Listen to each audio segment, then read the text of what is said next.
06. You are a combat naval aviator. Start acting like one. You've been shot down. Life is tough. I am very sorry. But you pull yourself together. You do whatever it takes. Create some angles between you and your pursuers. Use your training, use your head. Evade and survive, and we will bring you home. Do you understand? We will bring you home.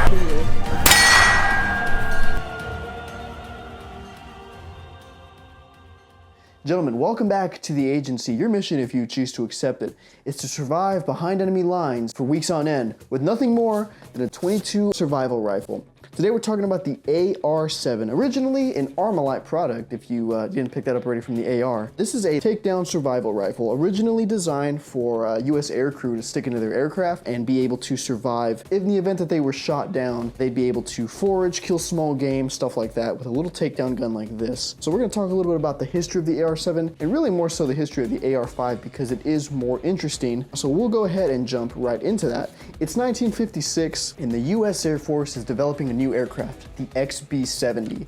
This is a bomber that's supposed to replace the B-52. Spoiler alert, it did not. So the XB-70 is being developed and the Air Force decides, well, you know what, we need a new survival gun for the aircrew on this plane. We have the M4 and the M6, which are little .22 Hornet takedown guns that were used in like Korea and World War II, but they're not being produced anymore at this time. So they're like, well, we need somebody to start making us some new guns. So they go to Fairchild Republic and they go, you know what, we know just the guy for the job. They call Eugene Stoner of a newly formed Armalite and they say, hey, this is what we need to build. Eugene, in all of his wisdom, comes up with the AR-5, a little takedown survival rifle very similar to this, although it's chambered in .22 Hornet and it's a bolt action that holds 5 rounds. This is a semi-auto that holds 8. So a little bit different, but it's certainly obviously the predecessor to this. The concept is still very much the same. So the Air Force is like, cool, they adopt the AR-5 and they purchase 12 models. And then unfortunately, the XB-70 program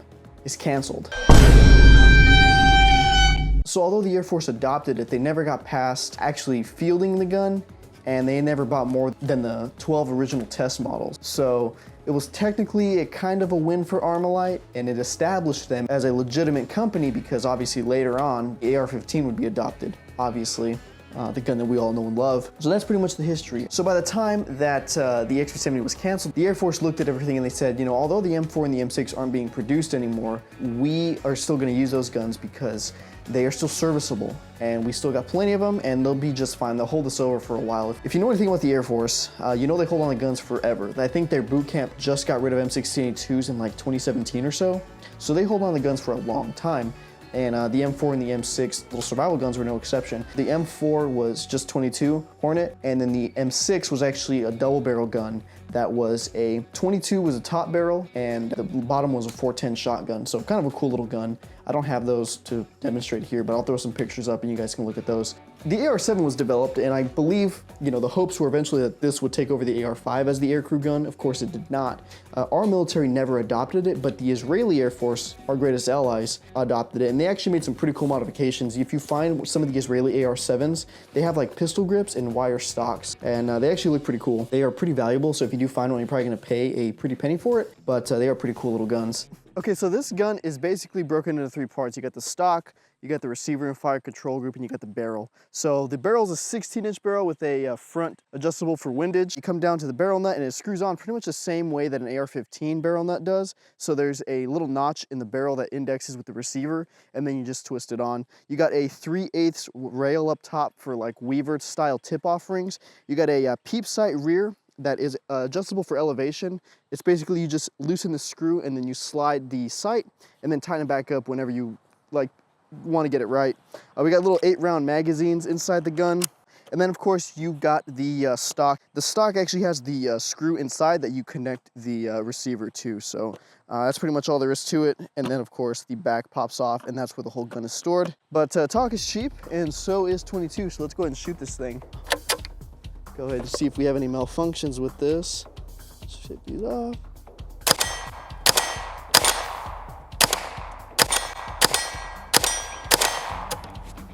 Iraqi reload. That's in the wrong pocket.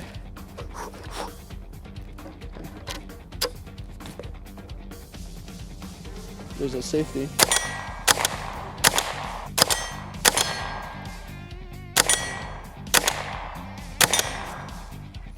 So these little magazines, they're kind of unique because the feed ramps are actually built into the magazines themselves. So a lot of the early guns had issues with the magazines, and especially like if you're using like flat nose bullets, stuff like that. I'm just shooting some Federal Auto Match stuff. These are 1,200 feet per second, so that should be right in that kind of high velocity range. So it should cycle the gun pretty well, and it typically does. I have had some issues with the gun. I don't know what's causing it. I haven't cleaned it. It's probably got about 300 to 400 rounds so far. And it will like fail to feed sometime, or it'll fail to extract the round. And that's kind of concerning. So, but you know, these magazines are cheap, so I can just probably buy some more. That sight is also not really on. All right, just letting you know. Let's do some, we'll do a build drill this time, okay? We gotta get a little closer, all right? All right. Camera woman, you can call it. We're gonna do a build drill. This is a six rounds on target, A zone. It's a steel. It's like a C zone piece of steel. Call it. No. What you call? Is that you calling it? I don't know. I don't know what you mean. Oh, just like a beep. Oh, beep.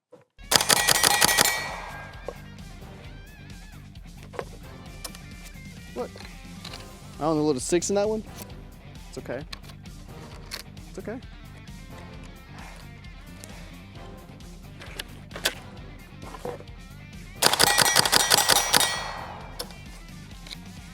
I don't know how many I loaded, but it's pretty good. There's actually a lot of customization you can do with this little gun, and I'll talk a little bit more about that here in a bit. So the basic concept of this gun, right, is that you can fit it into a stock, you put it in a backpack, you put it in an aircraft, and in the event that you get shot down or you have to make an emergency water landing, you're able to take some kind of firearm with you so that you can forage. If you have to use it on a enemy combatant, you can, but really it's made for small game. So I guess Vietnamese people would count as small game too.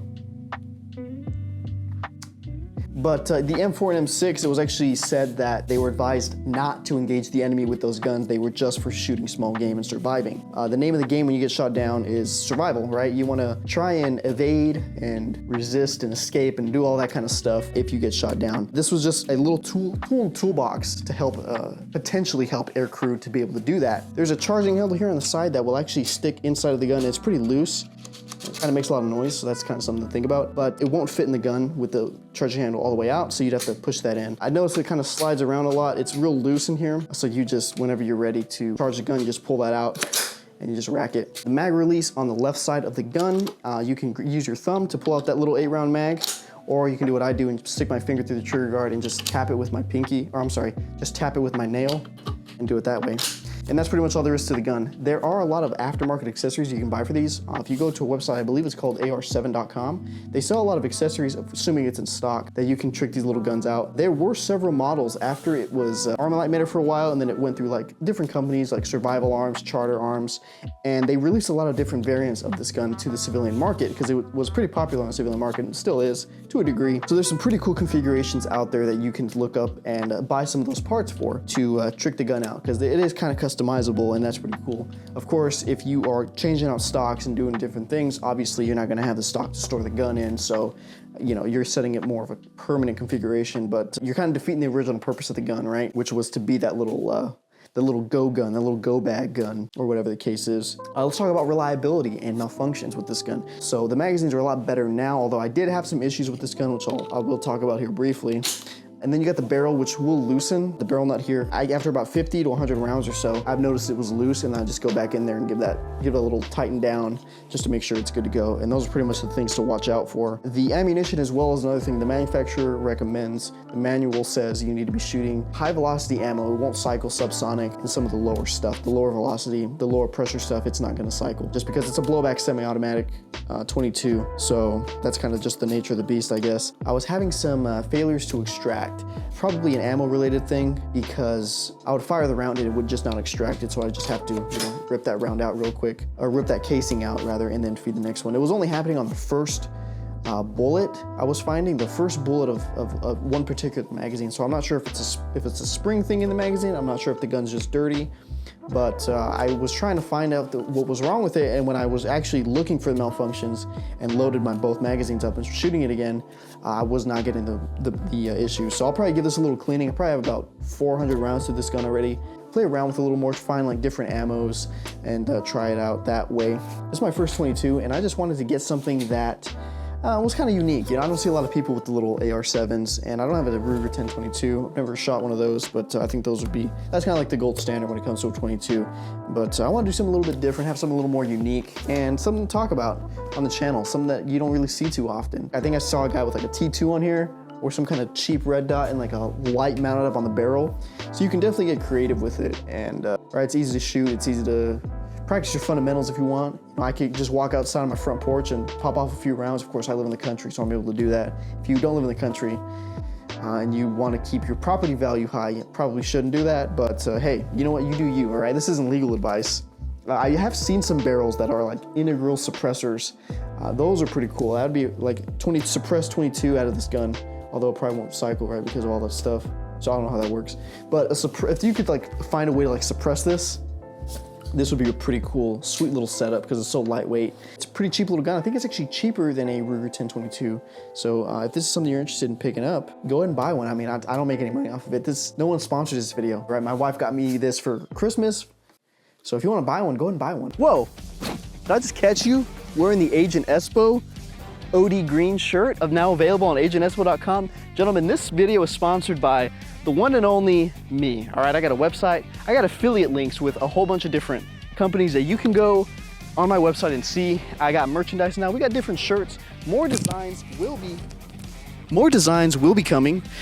We got 3 pretty solid ones right now, I dare say myself. All right, if you want to go and support the channel, the cheapest way to do it is to go ahead and like this video and go watch another video. You can go to my Patreon and donate there. We do have a Discord where I hang out, and I built a strong bond, a strong community of people in that Discord. Support those small creators out there as we fight the YouTube overlords. Gentlemen, that's all I got for you. So unless you got something to say, I guess I'll see you guys on the next one.